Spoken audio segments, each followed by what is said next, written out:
All right, let's talk about this issue over pesticides and whether certain pesticides should be banned in British Columbia. And this is one that I find confusing as a consumer, because if I look at my lawn right now, this is the time of year, you got dandelions and weeds going crazy on people's lawns. My lawn's a mess right now. Now, in the old days, you'd go down to Canadian Tire, you'd pick up some weed and feed, right? Put that weed and feed down on your lawn. I remember my old man doing that all the time, too. Yeah, get the weed and feed going. Well, now you got a bunch of municipalities have passed bylaws saying no more weed and feed, no more Roundup, no more weed killer. This is what they call cosmetic pesticides. They're banning it. You got the NDP in Victoria, NDP leader Adrian Dix. He's got a private member's bill in the legislature. He wants to ban these pesticides all throughout British Columbia. Premier Christy Clark has said that, hey, she kind of likes this idea. She's looking at it too. So we could ban these pesticides throughout BC. Here's where I get confused. You got the federal government that says, hey, these things are legal and they're safe if they're used properly. So why are other levels of government banning them? Let's talk to Lorne Hepworth about that. He's with CropLife Canada, which represents manufacturers of plant science products, which means pesticides. Right, Lorne? Yes, we do. Okay. Now, this is happening across the country, right? There's lots of municipalities that have been doing this. They're banning these so-called cosmetic... Well, first of all, what's a cosmetic pesticide? How do you define that? Well, that's interesting because it's all the municipalities and some of the provinces that have put these bans in place. Nobody has come up with a real definition of what a cosmetic pesticide is, and Health Canada, who regulates all these pesticides, whether they're used on your lawn, on the golf course, to control mosquitoes, to control bed bugs, to chlorinate your water, or to control dandelions on your lawn, diseases that might strike your fruit trees. They don't recognize a category called cosmetic bans. They take the approach that the pesticides, any pesticide in Canada, no matter how what use it's intended for, must be safe, and if used according to label directions, they can be safely used. So they don't have this definition of cosmetic, so we're not sure what it really means, because it varies from municipality and province as to how they have determined what it is people can and cannot use. Okay, well, generally, as I understand it, the debate in Victoria for our provincial government and the legislature is a cosmetic pesticide would be stuff you spray on your lawn or garden, essentially to make it look pretty, all right? So it's not about you're going to ban pesticides if you got an infestation of ants or rats in your house or something. They're talking about weed and feed or Roundup, right, on your lawn. Yeah. Now, is that stuff dangerous? No, because if it was, Health Canada would not approve and register these products for sale. And to get a product registered for sale, our companies submit years and years of testing that the health. We don't just come up with the tests ourselves. They determine which tests need to be done, and there's something in the order of 160 plus tests that may need to be done to make sure they are safe. And Health Canada makes that determination. So to say that the products are unsafe is really calling into question the rigorous, robust regulatory system at Health Canada, and it's one that's respected around the world.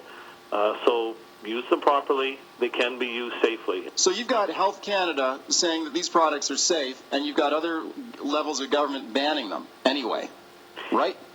Yeah, and this is a non-science-based regulation that takes place in these other areas. What is it based on, like emotion or fear, or what? Well, a lot of times it's based on polling, misinformation, and scare tactics. And a classic example of, unfortunately, an organization that should know better is the Canadian Cancer Society. They often trot out polls, saying the public, 70% of the public are in favor of banning pesticides. I say it's a sad day when we start using polls to determine the regulations to safeguard our public's health and the environment. That's always been done on the basis of science, not which way the wind is blowing. Is it based on good science?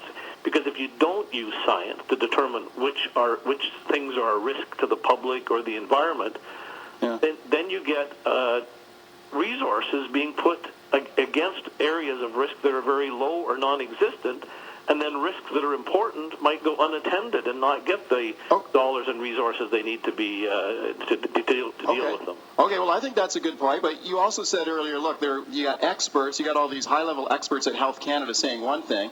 The Canadian Cancer Society has got their share of experts, too. So are they saying, well, hang on, are you saying that Roundup and Weed and Feed and these type of so-called cosmetic pesticides, they don't give you cancer?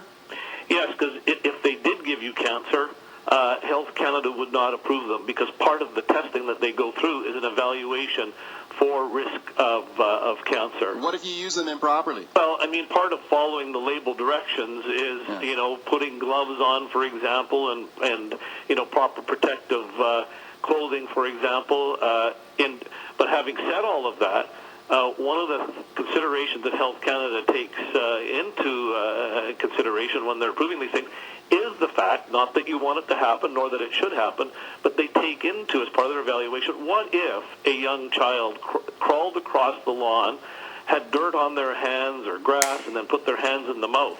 They take that kind of scenario analysis into consideration. And one of the most popular products is 2,4-D. And here's what they said. And so they reevaluated this, did a huge, in-depth reevaluation of this product that's been used for 50 years by farmers and by homeowners. And here's what they said. Risk to homeowners and their children from contact with treated lawns and turf are not of a concern. Now, that's pretty equivocal language coming from Health Canada, I would submit. Okay, what is 2,4-D? That's a typical weed killer, to use your language, or a herbicide, to use my language. Yeah, you spray it on your lawn. Exactly, and farmers use it. And this would be banned, right? So we're talking in BC, with this law that they're talking about and considering, that stuff would be banned, right? Even though Health Canada is saying it's fine. Yes, and what do you think about that? I mean, is this... Well, that's got to be frustrating for you. You see, if the Health Canada takes the position, and we take the position as well, either this stuff can be safely used or not. Yeah. And if it's not safe for my lawn, then we would say it can't be safe for farming. The reality is it is safe for farming, and it is safe for the lawn. Because I wouldn't want farmers to be exposed to an unnecessary risk any more than I would want homeowners to be exposed to an unnecessary risk. Okay. Can't have a double standard when it comes to the health of the public, the health of the user, the farmer, or the homeowner, or the health of the environment. Okay, bottom line here, Lorne, it seems to me like you guys are fighting a losing PR war here. Well, there's no question. It's an uphill battle, but we're fighting this on the basis of science. Either we're going to have science as the basis for protecting the people, their property, and the environment, or we're not. Okay, Lorne, thank you. Okay, thank you for coming on. That's Lorne Hepworth from CropLife Canada. All right, my thanks to Lorne. We'll have more on the pesticide debate right after this.